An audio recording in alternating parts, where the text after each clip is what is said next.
பழனிவேல் முருகனுக்கு, சென்னிமலை ஆண்டவருக்கு, சிறகிரி வேலனுக்கு, மங்களவேல் முருகனுக்கு அரகரா அரகரா அரகரா அரோகரா. சகோதரி தாய்மார்களே, இன்றைய தினம் 207 வேல் வைத்து வேல் வழிபாடு. நிறைய இடங்களில் நம்ம திருவிளக்கு பூஜை நடத்துவோம், சுமங்கலி பூஜை நடத்துவோம், கூட்டு பிரார்த்தனை நடத்துவோம். இந்த வேல் வழிபாடு இன்னைக்கு தேவை இருக்கிறதுனால இந்த வேல் வழிபாடு. கடந்த ஆண்டு சென்னிமலையில் இந்த வேல் வழிபாடு ஆரம்பிச்சு. சென்னிமலை ரொம்ப பிரபலமான மலை. நம்ம ஆறுபடை வீடு போல அதை விட பழமையான மலை. அங்க ஒரு பிரச்சனை வந்துச்சு. அந்த மலையை இயேசு மலையை மாற்றுன்னு சொல்லி அங்க இருக்கிறவங்க முயற்சி பண்ணாங்க. அப்போ நாமெல்லாம் போனோம். என்னையா இதுன்னா அந்த ஊர்ல சொன்னாங்க இப்படி பிரச்சனையா இருக்கு, இந்த மலையை இயேசு மலையை மாத்துறாங்களாமா அப்படின்ட்டு. நாமெல்லாம் ஏன் போனோம்னா முருகப்பெருமான் நம்மளை அங்க வர வச்சார். அங்க போய் பார்த்தாதான் அந்த மலையினுடைய சிறப்பு, அங்க இருக்க பிரச்சனை எல்லாம் தெரிஞ்சது. அந்த சென்னிமலை ரொம்ப அற்புதமான மலை. அங்க ஒரு வேல் இருக்குது. அந்த சென்னிமலையில முன்னாடி போனா அந்த கொடிக்கம்பத்துக்கு முன்னாடி ஒரு வேல் இருக்குது. அந்த வேல் பாறை வேல். அந்த வேல் பாறையிலே இருந்து அது இரும்பா மாறிடுச்சு. அந்த வேல் 3000 வருஷம் பழமையான வேல். அந்த சென்னிமலையோட சிறப்பு என்னன்னா, அங்க ஒரு சித்தர் இருந்தாரு. அந்த சித்தர் கனவுல சொல்றாங்க, இந்த இடத்துல ஒரு பாறை இருக்குது, அந்த பாறையில முருகன் எழுதல அப்படின்ட்டு. இவங்கெல்லாம் போய் பார்க்குறாங்க. அந்த முருகன் ஒரு பாறை இருக்குது, பாறையை வடிவம் கொடுக்குறாங்க. முருகனுடைய இதே மாதிரி உருவம் வருது. பாதியை அந்த உருவத்தை செதுக்கும் போது பாதிக்கு மேலே செதுக்க முடியல, ரத்தம் வருது. அப்போ சொல்லிட்டாங்க அந்த சித்தர், வேண்டாம் இதுக்கு மேலே செதுக்க வேண்டாம், இது முருகப்பெருமானே வந்திருக்காரு சொல்லி இன்னைக்கும் சென்னிமலையில் இருக்கிற கற்பகிரகத்தில் இருக்கிற அந்த முருகர் பாதி தான் இருக்கார். பாதி அப்படி சுயம்பு பாறை. அந்த முருகன் அவ்வளவு சக்தி வாய்ந்த முருகன். அந்த கோயில் மேல காக்கா பறக்காது. அந்த முருகனுடைய மலை மேல, அந்த கோபுரத்து மேல காக்கா பறக்காது. அங்க தயிர் அபிஷேகம் பண்ணாக்க பிடிக்காது. அந்த மலையினுடைய சிறப்பு என்ன? 1320 படி இருக்கு. 1320 படி இருக்குது. தினசரி அங்க மாடு, காளை மாடு 6 வேளை கால பூஜைக்கு மாடு கீழே இருந்து தீர்த்தம் கொண்டு போகுது. எதுல? படியில போகுது. நாமெல்லாம் வண்டியில போறோம், படியில போறோம். ஆனா மாடு தினசரி கொண்டு போகுது.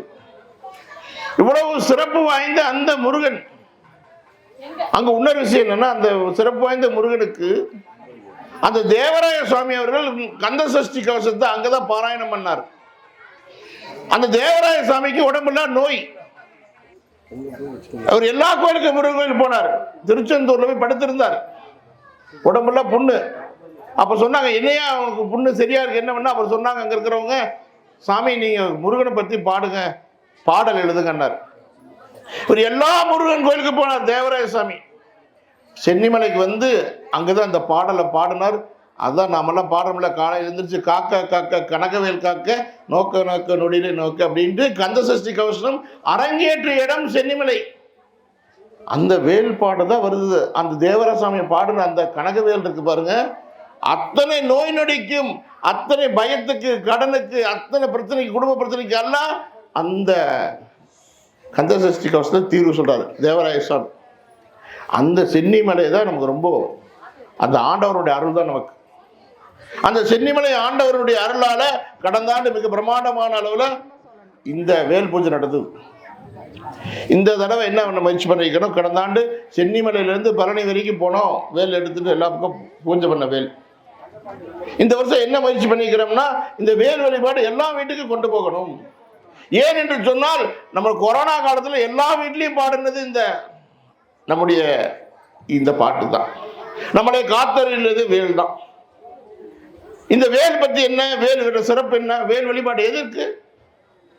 அன்னை பராசக்தியை தன்னுடைய மகன் கையில கொடுத்து அசுரனை வதம் செய்ய சொன்னார். ஏன் பெண்கள் மட்டும் உட்கார வச்சுக்கிறாங்க? எல்லா தாய்மார்களும் தன்னுடைய குழந்தைக்கு சக்தி கொடுக்கணும், தைரியம் கொடுக்கணும், நம்பிக்கை கொடுக்கணும். எப்படி பராசக்தி முருகப்பெருமானுக்கு அந்த அசுரனை அழிக்க வேணும், நம்ம குழந்தைகளுக்கு சொல்லிக் கொடுக்கணும். சொல்லிக் கொடுக்கறது இல்லை. நம்முடைய குழந்தைகளுக்கு, நம்முடைய மதத்தை பற்றி, நம்முடைய சாமியை பற்றி, நம்முடைய வழிபாட்டை பற்றி தைரியம், தன்னம்பிக்கை சொல்லிக் கொடுக்கணும். பராசக்திக்கு என்னுடைய வேலை கொடுத்தார் முருகன் கையில். அது சூரசம்காரம் திருச்செந்தூர்ல பார்க்குறோம் இல்லைங்களா? அந்த சூரனை வதம் செய்வதற்காக கொடுத்த வேல். எங்கெல்லாம் இருண்டு கிடக்கின்ற இடத்துல ஒளிவெல்லாம் வருகின்றது வேல். இந்த வேலை நம்ம வழிபாடுனால ரொம்ப அற்புதமான நம்முடைய வாழ்க்கையில் மாற்ற வரும், மன அமைதி வர, பிரச்சனைலாம் தீரும். நமக்கு இந்த கூட்டு வழிபாடு ஒன்றா சேர்ந்து செய்கின்ற பலன் இருக்கு பாரு, ரொம்ப அற்புதமான பலன். இந்த கூட்டு வழிபாடு மூலமாக பல்வேறு பிரச்சனைக்கு ஒன்றா தேரும். நம்ம இந்த வீதியிலலாம் யாரும் கூட பார்த்துருக்க மாட்டோம். நம்மளாம் இப்போ ஒன்றா உட்காந்துருந்து ஒரு பூஜை பண்ணுறோம். நாமெல்லாம் ஒரே இந்த வீதியில் வந்து ஒன்றா உட்காந்து இன்னைக்கு கூட்டு வழிபாடு செய்கிறது ஒரு சக்தி கிடைக்கும், ஒரு ஒற்றுமை கிடைக்கும், ஒரு நம்பிக்கை கிடைக்கும். அதே நேரத்தில் நம்முடைய குழந்தைகளுக்கெல்லாம் வந்து இந்த விஷயத்தை பற்றி, நம்முடைய மதத்தை பற்றி, நம்முடைய கடவுளை பற்றி, நம்முடைய வழிபாட்டு முறையை பற்றி சொல்லிக் கொடுக்கிறோம். ஏன் என்று சொன்னால் உலகத்திலே பழமையான மதமும் நம்முடைய மதம். 3000 வருஷத்துக்கு முன்னாடி சொன்ன ஒரு பாறை வேல் இருக்குது. அதுக்கு முந்தின வருஷம்லாம் இருக்குது. நம்முடைய அரசர்கள் எல்லா கையிலையும் வேல் தான் வச்சுருந்தாங்க. செங்கோல்ல வேல் இருந்துச்சு. வேல் இல்லாமல் எதுவுமே நடக்கலை. இன்னைக்கு எல்லா கோயிலையும் முருகன் கோயிலில் வேல் தான் வழிபாடு சிறந்தது. நமக்கு பயம், வேல் இருந்தால் பயப்படவே வேண்டியதில்லை. ஒவ்வொரு வீட்டில் ஒரு வேல் வச்சுருந்தா பயப்பட வேண்டியதே இல்லை. திருடம் வரமாட்டான், கொள்ளக்காரன் வரமாட்டான், யார் வந்தாலும் நமக்கு வேல் காக்கும். அப்போ இந்த வேலுடைய அருமை நமக்கு தெரியும். அதனால தான் இந்த கூட்டு வழிபாடு. இது மாத்திரமல்ல, இந்த வருஷத்துடைய நோக்கம் இந்த மாதிரி எல்லா ஊர்லேயும், நம்முடைய கோயம்புத்தூர், நீலகிரி, ஈரோடு, திருப்பூர், இந்த மாவட்டம் ஊரை நடந்துட்டு இருக்கு இந்த மாதிரி நிகழ்ச்சி. இதெல்லாம் முடிஞ்சதுக்கப்புறம் ஒரு வேல் வருது. அதுக்கு பேர் மங்கள வேல். கடந்த 15 நாளுக்கு முன்னாடி, இன்னைக்கு செவ்வாய்க்கிழமை, ஒரு இதுக்கு முந்தின 2 செவ்வாய்க்கிழமைக்கு முன்னாடி நம்முடைய காடேஸ்வர சுப்பிரமணியம் அவங்க சென்னிமலையில் அந்த வேல் வழிபாட்டை துவக்கினாங்க. அந்த வேல் மங்கள வேல் எடுத்துட்டு வராங்க. அந்த வேல் வந்து எல்லா கோவில்லையும் அந்த சுவாமியினுடைய, முருகப்பெருமானுடைய பாதத்தில் வச்சு பூஜை செஞ்ச வேல். அந்த வேல் சென்னிமலையில் ஆரம்பித்து நம்முடைய கைத்தமலை, சிவன்மலை, நம்முடைய உத்தாண்ட வேலாயுத சாமி, ஊதியூர் மலை, பழனிமலை, மருதமலை, பச்சைமலை, பவளமலை, இப்படி எல்லா பக்கம் போயிட்டு செஞ்சேரி மலையில் முடிச்சுக்கிறாங்க. கிட்டத்தட்ட கொங்கு 7 ஸ்தலம் இருக்கின்றது. எல்லா முருகன் கோவிலையும் அந்த மங்களவேல் வச்சு வழிபாடு நடத்தியிருக்காங்க. அது மாத்திரம் இல்லாமல் நம்முடைய இருக்கிற பேரூர் மடம், நம்முடைய சிவலிங்கேஸ்வரர் மடம், பழனியில் இருக்கிற புலிப்பாணி சாமி, போகருடைய சித்தர், போக சித்தருடைய சிஷியர் இருக்கார் புலிப்பாணி, அவருடைய மடத்தில் வச்சு பூஜை பண்ணிக்கிறாங்க. இப்படி எல்லா மடத்துலையும் வச்சு, நம்முடைய கொங்கு மண்டலத்தில் இருக்க எல்லா மடத்துலையும் வச்சு பூஜை பண்ணிக்கிறாங்க. அந்த வேல் வரப்போகுது. அந்த வேல் வருகின்ற டிசம்பர் 25ஆம் தேதி அன்னைக்கு நம்முடைய கொங்கநகரி முருகன் சுயம்பா இருக்கின்ற, நமக்கு திருப்பூருக்குள்ள பெருமை இருக்கின்ற, நிறைய பேர் போயிருக்க மாட்டோம். காலேஜ் ரோட்டில் இருக்கிறது கொங்கநகரி முருகன் கோயில், பிரம்மாண்டமான கோவில். அந்த கோயிலை வழிபாடு ஆரம்பித்து அங்கே பூஜை பண்ணி திருப்பி நம்ம அழகுமலைக்கு வரப்போகிறோம். அழகுமலை நமக்கு பக்கம், நமக்கு எல்லாம் தெரியும்.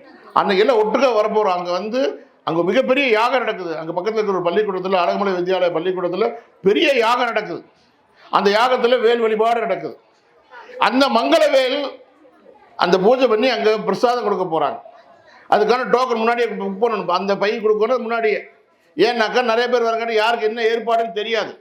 நிறைய பேர் கூட்டம் வந்து அதுக்கான 51 ரூபா டோக்கன், அதுக்கு பிரசாத பை கிடைக்கும். அந்த யாகத்தில் கலந்துக்கிட்டவங்களுக்கு பூஜை. யாகத்துக்கு நேரடி வர முடியும். அங்கேருந்து வந்து கொங்கநகரிலேருந்து இங்கே வரணும். ஏன் இப்படி வரணும்னு சொல்கிறோம்? அப்போ தான் நம்ம சக்தி நமக்கு தெரியும். எல்லாரும் என்ன பண்ணுறாங்க, நான் சாமி கும்பிட்றேன், நான் மட்டும் நல்லா இருக்கும்னு நினைக்கிறோம். நாம் அப்படி நினைக்கல. நான் நல்லா இருக்கணும், நம்முடைய சார்ந்த ஊர் நல்லா இருக்கணும், நம்ம கூட மக்கள் நல்லா இருக்கணும், நம்ம கூட இருக்கிற நாடு நல்லா இருக்கணும், அனைவரும் நல்லா இருக்கணும். அப்போ தான் கூட்டு பிரார்த்தனை. எல்லாரும் இன்புற்று இருக்க வேண்டும் என்பதை நம்முடைய மதம் சொல்லி கொடுத்துருக்கு. அதனால் எல்லாம் ஒற்றுமையார் கூட்டு பிரார்த்தனை தான் வலிமை கொடுக்கும். எல்லா நிகழ்ச்சிக்கும் கூட்டு பிரார்த்தனை தான் வலிமை கொடுக்கும். அதனால் இந்த கூட்டு பிரார்த்தனை நம்ம டிசம்பர் 25 நடக்க போகுது. இந்த வேல் வழிபாட்டினுடைய சிறப்பு என்ன? நம்முடைய எல்லா கஷ்டங்களும் தீரும். இந்த ஊர் சுபிட்சமாக இருக்கும், மக்கள் சுபிட்சமாக இருக்கணும், எல்லா விவசாயம் நல்லா இருக்கணும், தொழில் நல்லா இருக்கணும். இதற்காக இந்த வேல் வழிபாடு. இந்த வேல் வழிபாட்டுடைய முன்னோட்டம் தான் இங்கே 207 வேல் வச்சுக்கிறோம். நல்ல சிறப்பான ஏற்பாடு பண்ணிக்கிறாங்க.